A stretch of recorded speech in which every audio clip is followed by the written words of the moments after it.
Oke guys, selamat datang kembali di channel Cerita Singkat. Sekarang, kita sampai di episode terakhir dari film Chief of War Season 1. Untuk episode lengkapnya, ada di kolom deskripsi guys. Buat yang belum subscribe, silahkan langsung tap tombol subscribe-nya dulu ya. Dan langsung aja kita gas ke alur cerita finale Chief of War. Episode dibuka dengan pemandangan yang menyayat hati.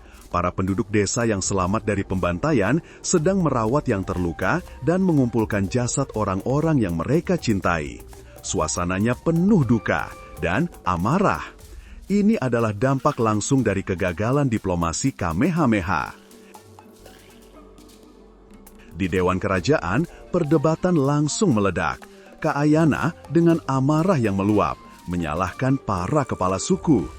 Dia bilang, kematian mereka ada di tangan kalian. Dia sudah memperingatkan mereka, tapi nggak ada yang mau mendengarkan. Tapi para kepala suku, terutama ayah Kaahumanu, malah balik menyalahkan Kaayana. Mereka bilang, ancaman Kaayana lah yang mungkin memprovokasi para pelaut itu. Kamehameha, yang merasa paling bertanggung jawab, hanya bisa terdiam menahan rasa bersalah. Kaayana, yang merasa dikhianati dan gak dihargai, memutuskan untuk pergi.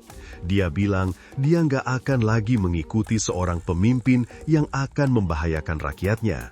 Dia berencana membawa keluarganya kembali ke Kauai, tempat di mana mereka bisa hidup dalam pengasingan. Tapi rencana Kaayana untuk pergi ditentang oleh keluarganya sendiri. Istrinya dan juga saudaranya menolak untuk kembali ke kehidupan sebagai orang buangan. Dia bilang, di sini, di bawah Kamehameha, mereka punya tujuan. Dia akan tetap di sana untuk menghadapi apapun yang akan datang. Perpecahan di antara mereka semakin dalam. Kaayana merasa benar-benar sendirian, bahkan keluarganya sendiri sudah nggak sejalan dengannya lagi. Istrinya bahkan menganggap Kaayana sudah berubah dan berharap ia untuk tetap tegar.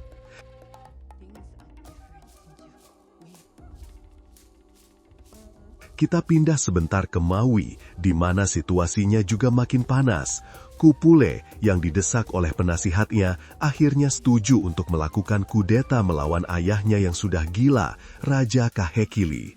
Rencananya adalah membawa pasukan dari Maui untuk mendukung Kupule merebut tahta. Balik ke Hawaii, ancaman yang sesungguhnya akhirnya datang. Kiowa, yang sekarang didukung oleh pasukan Maui pimpinan Jenderal Brutal Opunui, melancarkan serangan pertamanya. Mereka nggak menyerang pasukan Kamehameha, tapi sebuah desa penebang kayu di hutan suci. Nahi, adik Kaayana yang pemberani, kebetulan ada di sekitar desa itu. Dia bersama Heke dikepung oleh beberapa prajurit. Mereka dibawa ke hadapan Kiowa. Dalam satu kesempatan, Nahi menyuruh Heke kabur sambil langsung menyerang Kiowa. Pertarungan 1 lawan 1 pun terjadi.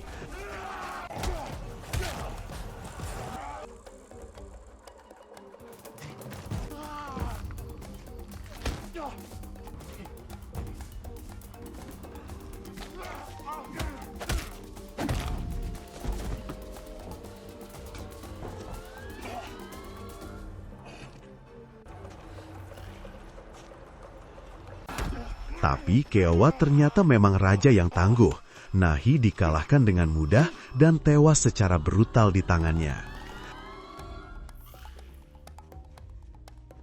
Heke, ipar Kaayana, ditangkap hidup-hidup. Kiowa sengaja melepaskannya untuk menjadi pembawa pesan perang.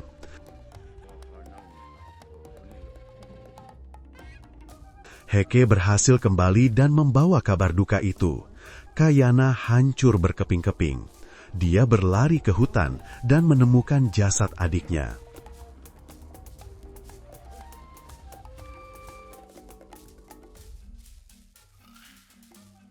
Malam itu, mereka langsung melakukan upacara. Tulang belulang Nahi dibungkus dan diserahkan ke Kaayana, kemudian dibawa ke puncak sebuah gunung dan disimpan di bawah sebuah batu besar.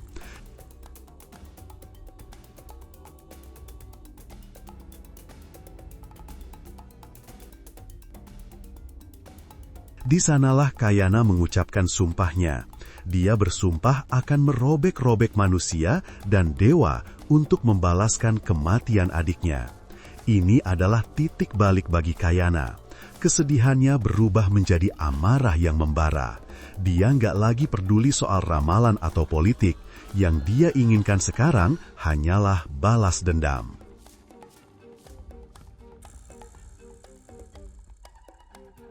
Sementara Keoua, untuk memulai perangnya, melakukan ritual kuno yang mengerikan.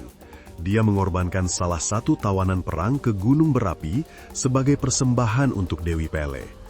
Ini menunjukkan betapa dalamnya dia terjerumus ke dalam cara-cara lama yang brutal. Sementara itu di Maui, kedilaan Kahekili mencapai puncaknya. Di dalam kuilnya, dia mengamuk, menghancurkan tulang-tulang suci para raja terdahulu. Dia merasa tulang-tulang itu sudah nggak punya kekuatan lagi. Kupule datang dan mencoba menenangkan amarah ayahnya.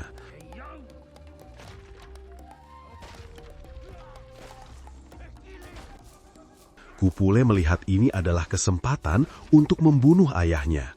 Mencoba menyerang Kahekili, tapi dengan refleks Kahekili, dia malah nggak sengaja melukai Kupule, anaknya sendiri. Kabar tentang aliansi Keoua dengan Maui dan kematian Nahi serta tawanan lainnya akhirnya sampai ke telinga Kamehameha. Ini adalah tamparan keras baginya.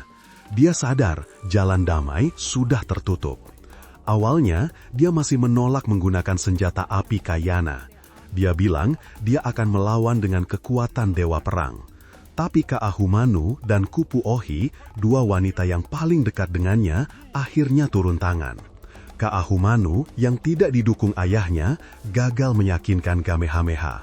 Bahkan ayahnya pun sekarang menolak untuk mendengarkan nasihatnya. Tapi kemudian Kupu Ohi maju menemui Kamehameha. Sebagai orang yang paling mengenal Kayana dan Maui, dia memberikan pidato yang sangat kuat. Dia bilang kalau Kamehameha hanya mengandalkan tombak melawan pasukan Maui dan senjata Keoua, mereka pasti akan kalah. Dia memohon agar Kamehameha menggunakan semua kekuatan yang dia punya, termasuk senjata bermulut merah alias senapan yang dibawa Kayana. Dia bilang, para dewa telah memberikan senjata itu kepada Kayana untuk alasan tertentu, yaitu untuk menjadi suara baru dari dewa perang. Pidato Kupu Ohi akhirnya berhasil membuka mata Kamehameha.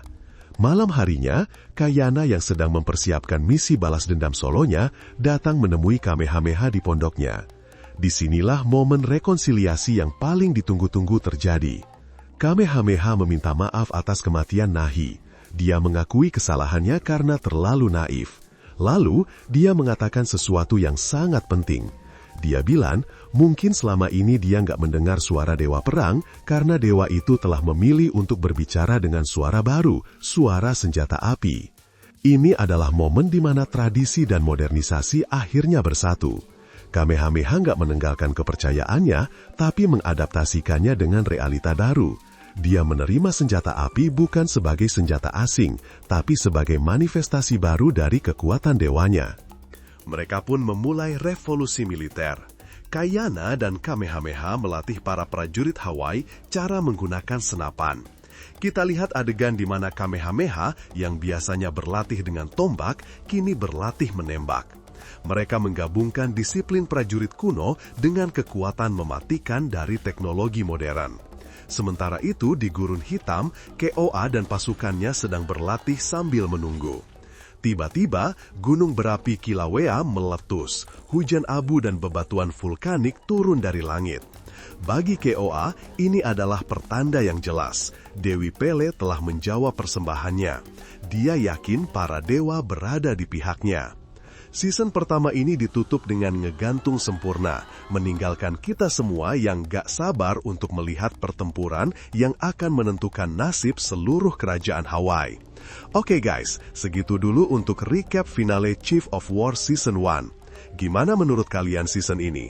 Tulis di kolom komentar ya. Jangan lupa like, subscribe, dan sampai jumpa di ulasan film selanjutnya.